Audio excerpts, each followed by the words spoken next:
এটা গায়ে জড়াতেই তো 1000 কিলো পাড়ি দেওয়া। এই মাটির টানেই তো ইংল্যান্ডের আভিজাত্য ছেড়ে সবুজ শ্যামল বাংলায় আসা।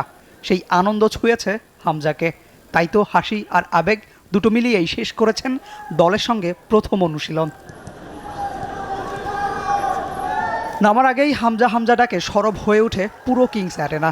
হামজাও মাঠে ঢুকে সমর্থকদের হাত উঁচিয়ে ভালোবাসার জবাবটা দিয়েছেন। এমন চিত্র এদেশের ফুটবলে নতুনই বলা যায়। ইউরোপে মেসি, রোনালদো জাপান, হামজা তা পেয়েছেন বাংলাদেশে এসে। অবশ্য দুপুরে সংবাদ সম্মেলনে জামাল ভুঁইয়া তো বলেছেনই, হামজা আমাদের জন্য মেসি হয়ে এসেছেন। হামজার চাওয়া ছিল 8 নম্বর জার্সি। বাফুফে বাংলাদেশ ফুটবলের মহাতারকাকে হতাশ করেনি, পছন্দের 8 নম্বর জার্সিটাই তুলে দিয়েছে, যেটা আগে পড়তেন মোহাম্মদ হৃদয়। হামজাকে নিজের জার্সিটা ছেড়ে দিতে খুব একটা খারাপ তার লাগার কথা না। দেশের ফুটবলের পোস্টার বয়ের জন্য এতটুকু স্যাক্রিফাইস তো করাই যায়।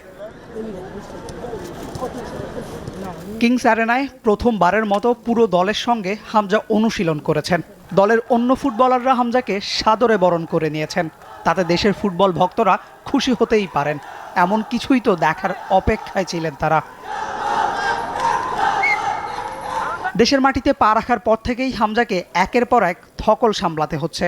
তবে সেটিতে বিরক্ত না হয়ে হাসি মনেই হামজা সামলে যাচ্ছেন। প্রথম অনুশীলন সেশনেও চিত্রটা একই। হামজা ছিলেন চনমনে আর মুখে লেগেছিল সেই চিরচেনা হাসি।